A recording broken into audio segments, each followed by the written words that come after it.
Assalamualaikum warahmatullahi wabarakatuh. Halo teman-teman, bagaimana kabarnya nih? Saya harap kalian baik-baik saja ya.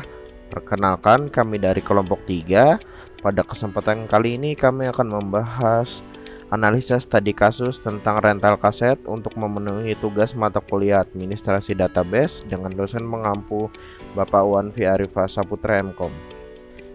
Sebelum masuk ke pembahasan, saya akan memperkenalkan anggota kelompok 3 terlebih dahulu ya. Yang pertama ada Ahmad Nur Helmi, kemudian ada saya sendiri Apriyadani Permana, kemudian ada Muhammad Rian, dan yang terakhir ada Rahmat Hendra. Untuk pembahasan yang pertama akan dijelaskan oleh Ahmad Nur Helmi terlebih dahulu. Di sini saya akan membacakan isi konten studi kasus rental kaset.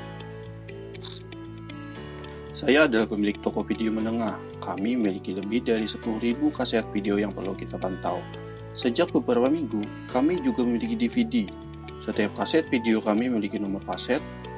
Untuk setiap film, kita perlu mengetahui judul dan kategorinya, misalnya komedi, ketegangan, drama, aksi, atau sci-fi, sutradara, dan tahunnya. Ya, kami memiliki banyak salinan dari banyak film kami. Kami memberi setiap film kode tertentu, dan kemudian melacak film mana yang berisi rekaman. Rekaman dapat berupa format beta atau VHS. Kami selalu memiliki setidaknya satu kaset untuk setiap film yang kami lacak.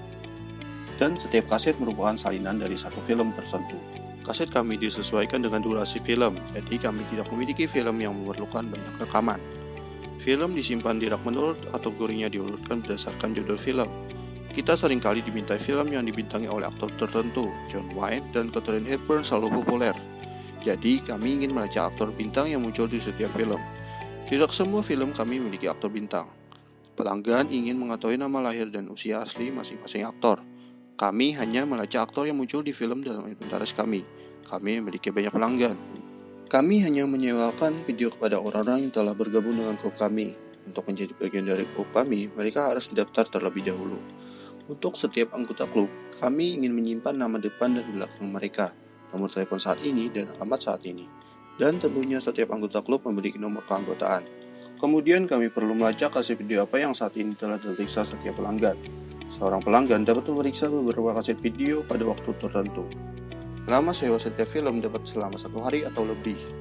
Selain itu, kami juga mengenakan biaya tambahan Rp10.000 per kaset format beta, Rp20.000 untuk DVD, dan harga yang lainnya untuk film berdurasi lebih dari 2 jam.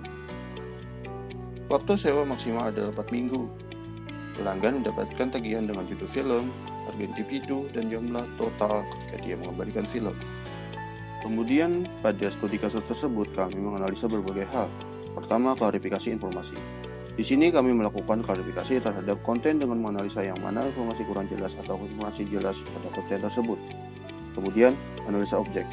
Pada analisa objek, kami membuat informasi yang dapat dijadikan objek. Terakhir ada analisa rules. Pada batasan ini, kami membuat batasan-batasan terhadap konten tersebut. Kemudian penjelasan klarifikasi informasi dibacakan oleh Muhammad Rian. Baik, di sini saya akan melanjutkan penjelasan untuk bagian klarifikasi informasi yang kurang jelas. Ini adalah informasi kurang jelas yang telah kami temukan. Pertama, tidak jelas berapa banyak kaset koleksi agar bisa disebut sebagai toko video menengah. Kedua, apakah selain kaset film juga membutuhkan judul, kategori, sutradara, dan tahunnya, semisal kaset dangdut dan musik lainnya. Ketiga, tidak ada kejelasan apa itu format beta atau VHS. Keempat, pemberian kode pada tiap film tidak jelas berdasarkan apa. Kelima, film yang berdurasi berapa saja yang memerlukan banyak rekaman. Keenam, tidak jelas penempatan film yang rekaman dengan yang asli. Ketujuh, tidak jelas apakah ada batasan maksimal ketika ingin menyewa kaset. Kedelapan, tidak jelas ketika mendaftar sebagai anggota klub memerlukan biaya atau tidak. Kesembilan, tidak jelas apakah ada batasan waktu sebagai anggota daripada klub. Kesepuluh, tidak jelas apakah ketika mendaftar, kita mendaftarkan diri secara mandiri atau melalui pegawai dari toko kaset. Ke-11, tidak jelas berapa harga untuk film yang berdurasi lebih dari 2 jam. Ke-12, tidak jelas apakah keterlambatan mengembalikan akan diberi sanksi atau tidak. Ke-13, tidak jelas berapa batasan maksimum kaset yang boleh disewa. Ke-14, tidak jelas berapa harga sewa per hari. Ke-15, tidak jelas apa yang dimaksud dengan harga individu. Ke-16, tidak jelas jaminan saat peminjaman kaset. Kemudian, untuk informasi yang jelasnya, pada bagian slide konten ke-1, pertama, toko kaset memiliki lebih dari 10.000 kaset video. Kedua, setiap kaset video memiliki nomor kaset. Ketiga, setiap filmnya memiliki informasi yang jelas. Keempat, memiliki banyak rekaman untuk setiap film yang ada di toko. Kemudian, pada bagian slide konten ketiga, untuk yang kelima, video hanya akan disewakan kepada orang yang telah terdaftar di bagian klub video saja. Keenam, setiap anggota klub memiliki nomor keanggotaan. Kemudian pada bagian slide konten keempat, untuk yang ketujuh, akan dikenakan biaya tambahan per kaset untuk jenis beta, DVD, dan film yang lebih dari 2 jam durasinya. Kedelapan, waktu sewa maksimal adalah 4 minggu dan minimal 1 hari. Dan terakhir ke-9, setelah kaset dikembalikan, pelanggan akan mendapatkan informasi tagihan. Selanjutnya, hasil analisa objek akan saya serahkan pada Rahmat Hendra. Hasil analisa objek bagian pertama. Di sini kami menganalisa ada 5 tabel, yaitu tabel kaset, tabel kategori, tabel sutradara, tabel pelanggan, dan tabel transaksi. Apa saja sih isi-isi atribut dalam tabel tersebut? Ayo, mari kita simak. Atribut dari tabel kaset adalah yang pertama ID kaset sebagai primary key dengan tipe data varchar dengan bernilai 5 kolom. Atribut ID kategori sebagai foreign key dengan tipe data varchar dengan bernilai 5 kolom.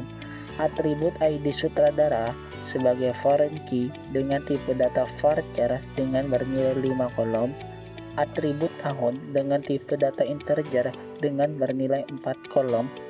Dan yang terakhir adalah atribut harga dengan tipe data integer dengan bernilai 12 kolom.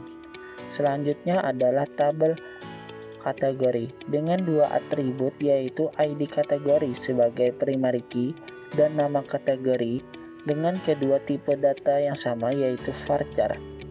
Selanjutnya tabel sutradara mempunyai 2 atribut, yaitu atribut ID sutradara sebagai primary key tipe data varchar bernilaikan 5 kolom dan nama sutradara bertipe data varchar bernilai 30 kolom.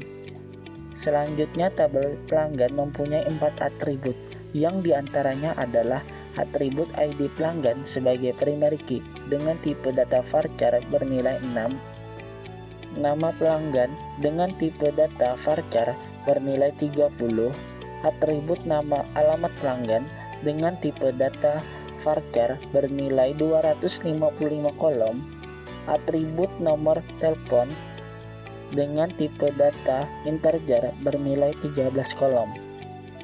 Dan yang terakhir yaitu tabel transaksi mempunyai 3 atribut, yang diantaranya adalah atribut ID transaksi sebagai primary key dengan tipe data varchar bernilai 4 kolom, atribut ID pelanggan dengan tipe data varchar bernilai 6 kolom, atribut ID kaset sebagai foreign key dengan tipe data varchar bernilai 5 kolom.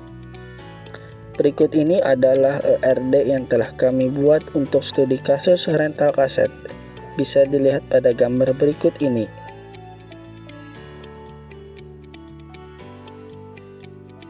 Rules atau aturan. Kami memiliki 5 aturan. Yang pertamanya adalah harus merupakan anggota klub jika ingin menyewa. Yang kedua, anggota harus memiliki identitas yang lengkap. Dan yang ketiga, dikenakan biaya tambahan bila menyewa kaset dengan format beta ataupun DVD yang lebih dari 2 jam. Keempat, batas maksimal adalah 4 minggu dan minimal adalah 1 hari. Yang kelima, setiap kaset harus dilacak yang telah diperiksa setiap pelanggan. Baiklah, sekian penjelasan mengenai analisa rental kaset dari kelompok 3. Terima kasih telah menyaksikan sampai akhir. Mohon maaf jika ada kesalahan. Wassalamualaikum warahmatullahi wabarakatuh. Bye-bye.